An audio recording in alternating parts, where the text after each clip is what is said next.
तो हेलो दोस्तों, स्वागत है आपके अपने YouTube channel NCERT vision classes में। तो आज की इस वीडियो में हम लोग पढ़ने वाले हैं क्लास 10th के सोशल साइंस के बहुत ही महत्वपूर्ण प्रश्न, जो कि आप लोगों के जैक बोर्ड के द्वारा पूछा गया है। और ये जो क्वेश्चन है वो आगे भी पूछने की संभावना बहुत ही अधिक है। जो भी इस चैनल पर नए हैं वो चैनल को सब्सक्राइब कर लीजिए और वीडियो को शुरू से लेकर अंत तक जरूर देखिएगा। और यदि वीडियो पसंद आए तो वीडियो को लाइक कर दीजिएगा और टेलीग्राम चैनल पर जो भी नहीं जुड़े हैं वो टेलीग्राम चैनल पर जाके जुड़ जाइएगा।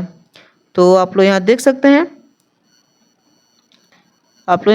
हैं ये जो क्वेश्चन है वो है मृदा अपरदन तथा भूक्षरण को रोकने के लिए किन्हीं 4 उपाय को बताइए। तो ये जो क्वेश्चन है वो जैक के द्वारा आप लोग देख सकते हैं 2011, 2013 और 2015 में पूछा गया है।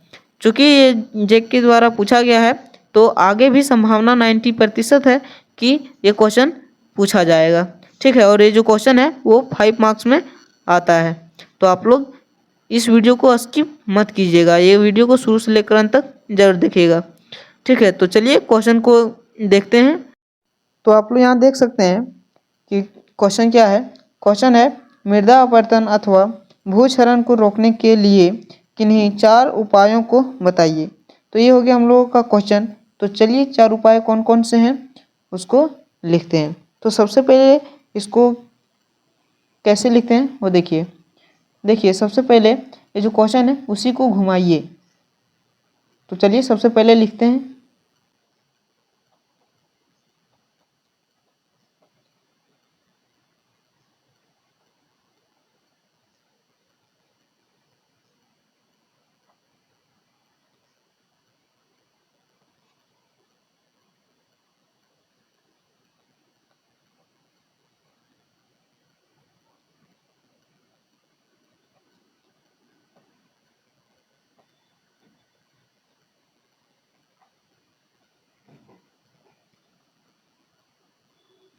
तो आप लोग यहाँ देख सकते हैं कि मृदा अपरदन अथवा भूक्षरण को रोकने के लिए किन्हीं 4 उपाय निम्नलिखित है।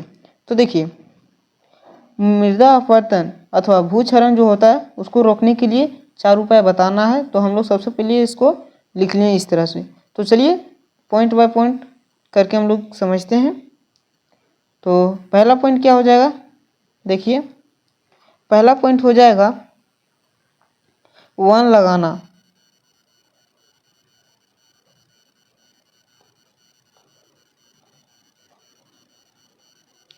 अब इसमें हम लोग देखेंगे, ठीक है। तो देखिए वन लगाकर भी हम लोग मृदा अपरदन को रोक सकते हैं। कैसे? क्योंकि वृक्ष का जो जड़ होता है, मतलब पेड़ पौधे का जो जड़ होता है, वो मिट्टी के कणों को आपस में जोड़े रखता है, जिसके कारण जो मिट्टी है वो मिट्टी का जो कटा होता है वो रुक जाता है। तो चलिए उसको लिखते हैं हम लोग।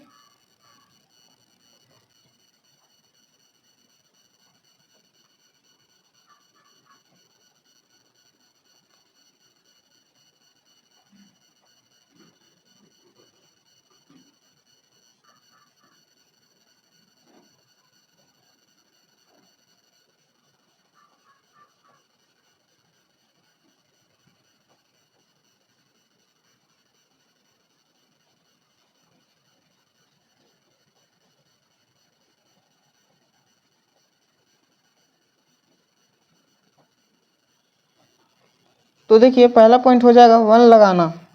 तो हम लोग वृक्ष को लगाकर मृदा अपरदन को रोक सकते हैं। देखिए कैसे, वृक्षों के जो जड़ होते हैं वो मिट्टी के कणों को आपस में जोड़े रखती है, जिससे मिट्टी का जो कटा होता है वो रुक जाता है।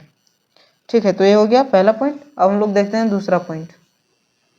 तो चलिए दूसरा पॉइंट क्या है। दूसरा पॉइंट हो जाएगा घास लगाकर।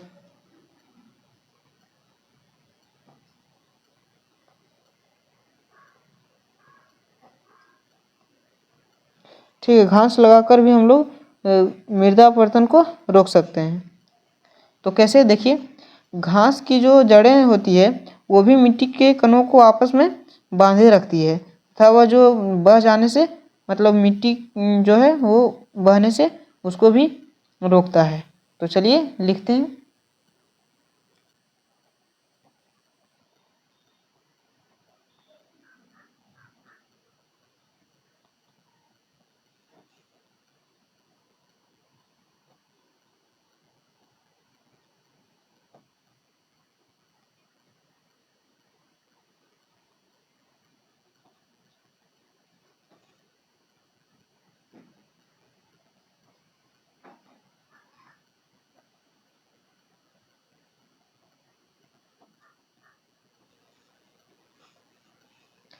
तो ये हो गया दूसरा पॉइंट। घास लगाकर भी हम लोग मृदा अपरदन को या भूक्षरण को रोक सकते हैं।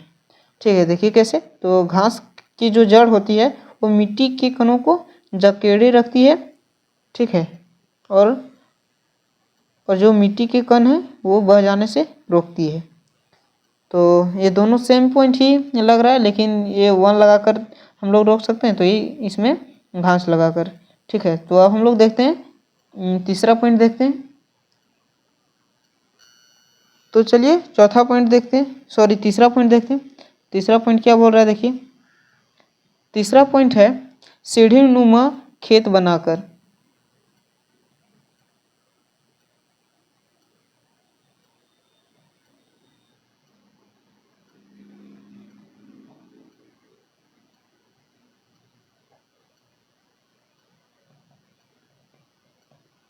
सीढ़ीनुमा खेत बनाना। ठीक है, तो चलिए इसमें क्या लिखते हैं। इसमें क्या हो जाएगा, इसमें हो जाएगा कि पहाड़ी इलाकों में जो सीढ़ीदार खेत बनाता है उसमें भूमि के कटाव को रोकता है। ठीक है, और ऐसे ऐसे खेत जो होते हैं वो उसके चारों ओर मेढ़ों से बंधे होते हैं, जिसके कारण मिट्टी के बहाव नहीं हो पाते हैं और मृदा अपरदन को रोका जा सकता है इसके कारण। ठीक है, तो चलिए लिखते हैं कि पहाड़ी इलाकों में सीढ़ीदार खेत बनाकर।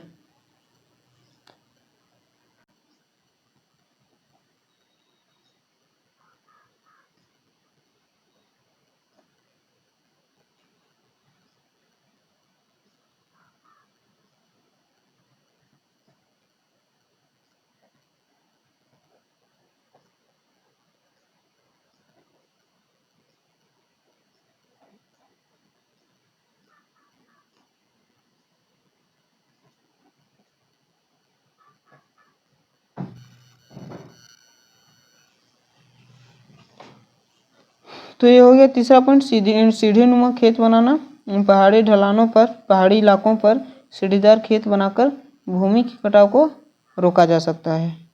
ठीक है, तो ये हो गया तीसरा पॉइंट। अब हम लोग देखते हैं चौथा पॉइंट। तो चलिए चौथा पॉइंट देखते हैं। देखिए चौथा पॉइंट क्या है। चौथा पॉइंट है समुच्च रेखीय जुताई।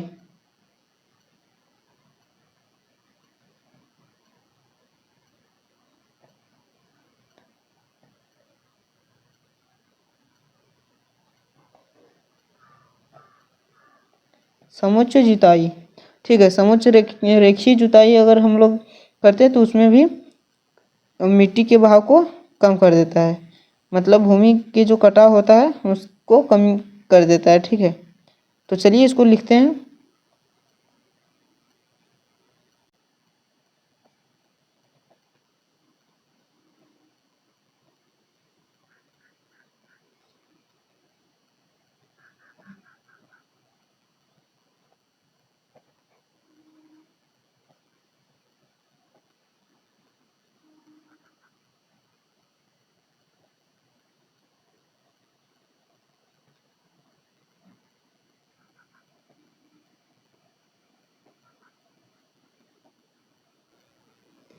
तो आप लोग देख सकते हैं समुच्चय रेखीय जुताई करने से क्या होता है कि ढाल वाली भूमि पर अगर हम लोग समुच्चय रेखाओं के समांतर हल चलाते हैं, चलाने से ढाल के साथ साथ जल की जो गति होती है वो घट जाती है, जिससे भूमि के कटाव को रोकता है। ठीक है, तो ये हो गया चौथा पॉइंट। तो आशा करता हूँ कि आप लोगों को ये क्वेश्चन का आंसर समझ में आ गया होगा। तो चलिए मिलते हैं किसी अगले वीडियो में, तब तक के लिए जय हिंद, वंदे मातरम।